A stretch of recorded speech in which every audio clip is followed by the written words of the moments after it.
हुजूर की जो बड़ी साहिबजादी है ना, सरकार की 4 बेटियां हैं। सबसे बड़ी का नाम है सैयदा ज़ैनब, उसके बाद है सैयदा रुकैया, और तीसरी है सैयदा उम्मे कुलसूम, और चौथी है सैयदा तैयबा हजरत फातिमा ज़हरा रदी अल्लाह ताला अन्हा।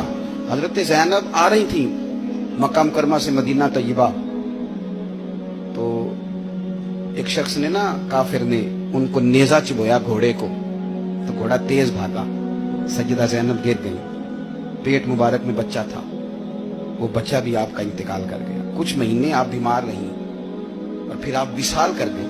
मेरे महबूब के सारे खानदान ने, सारे खानदान ने कुर्बानियां दी। सैयदा ज़ैनब उस जख्म की वजह से इंतकाल कर गई। वही बंदा नेजा मारने वाला फतेह मक्का के दिन चेहरे पे नकाब डाल के आ गया और हुजूर के सामने बैठ के कहने लगा, बहुत बड़ा दुश्मन भी आ जाओ तो माफ कर देते हो।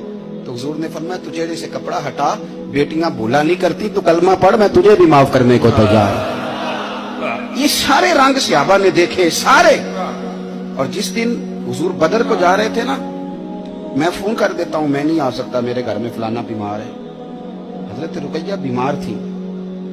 हुजूर बदर में जब जा रहे थे तो बेटी के सराहने खड़े थे, तो शहजादी अप रही थी, तो नबी पाक ने हजरत उस्मान को, दामाद को बुला के कहा, उस्मान 2 ही जा सकते हैं, ये मैं जा सकता हूँ, ये तू जा सकता है, मेरी बेटी, मेरी धी बीमार है। हजरत उस्मान ने कहा, नहीं जा सके।